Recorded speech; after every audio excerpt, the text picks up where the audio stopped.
Hello, fellow RC enthusiasts and the like. I'm your host, Tom Cogswell, with Horizon Hobby and Spektrum RC. Welcome to my garage. It is a modest setup, but I find it enjoyable. I like to call it my Tomatorium. Like a Tomatarium? Something like that. Anyways, here to give you a quick tutorial on how to use the new Spektrum Programmer. This is a Windows 10, 7, 8, and 10 compatible program that you can use to update the AR636. This is the AS3X receiver that you will actually find in a lot of bind and fly aircraft. So one of the cool things you're going to learn today is that you can take your bind and fly receivers out of your AR636, like the A's or the H's, and update those for use in other aircraft. So let's get to it. Alright guys, we're sitting in front of my computer, and we are going to walk through how to install the updater. So first thing that you're going to need before you even consider doing this is, well, of course, a receiver that needs to be updated, and the programmer cable. This is the USB transmitter and receiver programmer cable, right? The SPMA3065, which is this cable I'm holding in my hand here. It is the AS3X programmer cable, but it also works for transmitters that have a programming port and receivers that have a bind programming port. So keep a lookout for receivers that have that, because there may be an update for it. Receivers that are currently that could use an update are our telemetry receivers. There has been an update for those. Same with the quad racing receiver, and like we're going to discuss here, an important update for the 636As, like this guy. Well, 636, but the A's as well.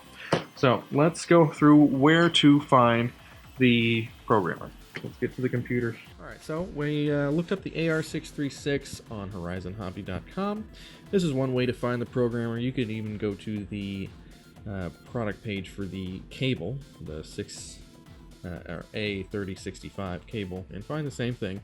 This is going to be on, or should be, on any of these updatable receivers. So we'll click on PC download, and it'll bring us to this page. And we'll scroll down and we'll look for the newest one. If you're not up to this point, we're going to be downloading 3.1, and we'll hit that, and it's going to ask us to run or save it. We can run it. We'll tap install. And if you don't already have the driver, it's going to install the driver here. I already had it on my computer. And the driver, what I'm talking about, is the driver for the cable. So make sure that it does that.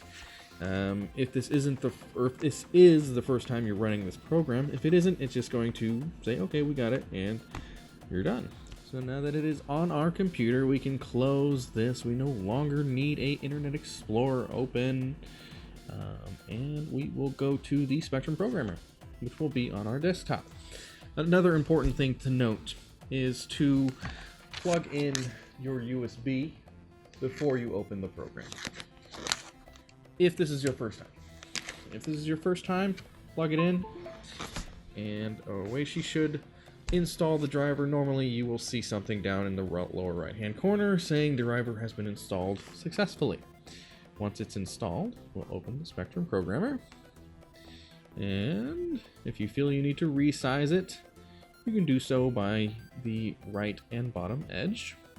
So this is the Spektrum Programmer. Right now it's going to say cable connected, but no device here in the top right hand corner. So what we will first see here that's pretty new is I am logged in as myself. So you can log into your Spektrum RC account or even create an account straight from here. So let's do that. Let's log out. We'll tap log in. And there's my username, or if you don't have an account, you can hit create an account. It'll ask for all your information, and you will get a confirmation email. Make sure, and we've covered this in the past, to go to that confirmation email to activate your account. If you haven't done that, you won't be able to log in. So let's pretend I've already done that, and we'll hit log in. And there's my username, and I'll put in my password, and hit log in. Going to ping our server and log me in as myself, Tom. So this is a cool function because this is going to allow us to download and get updated things from our server directly. So we're going to plug in the programmer cable. So we've got our 636A that I pulled out of my night vision air, and we've got the end of the programming cable here, right? We're going to plug it into the bind program port. Make sure you have the signal, which is usually the lightest colored lead, on the top. Into the bind program port. Alright, we're done here. Back to the computer. And one cool thing you can do, instead of having to plug a battery into your receiver to get it to communicate, you can hit power cable. And it gives us this warning to make sure that you're not going to overcurrent your computer somehow. So, a word of warning, don't have a battery plugged into it so it's feeding power back to your computer.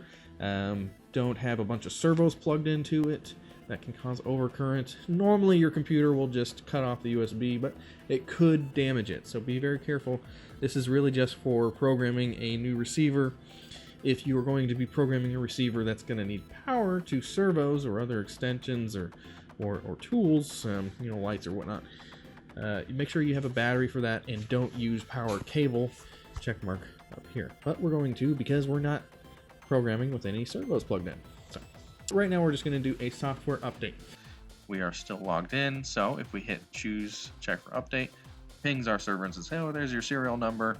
What do you want to give it the nickname as? Let's say, okay, hit register. So this is pretty cool. I like how you can just click here. It'll have a small box, and just like the other one, you can expand it that way. And you can choose the different versions of receivers here. And it'll give you a quick little change log. First release of firmware supporting safe. Update. So it is going to update the receiver. Okay, the device has successfully been updated. We're going to hit OK. And here's an important part. It's going to calibrate the receiver. It's going to give you a moment to start it, but essentially you just need to have it flat or on its back. Like that. Right? We're going to put it down flat on our table here. Don't touch it, and hit start. Take it a little bit to calibrate. Okay, we are calibrated. Well, that's great. So I'll hit close here.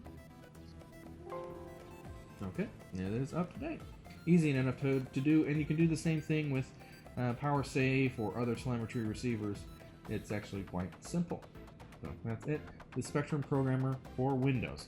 Great tool. So if you guys have any of our newer receivers, which you likely do, you can update them. So check to see if you have any updates, or just register using the Spektrum Programmer app on your Windows PC. Okay guys, thank you very much for watching. Again, if you need more information, if you need to download the programmer, that's down in the description below. Same with a list of receivers that you can use with this programmer. Alright, that's Tom signing off with Spektrum RC. Please like and subscribe if you want to stay up to date with any more how-to videos. Thanks.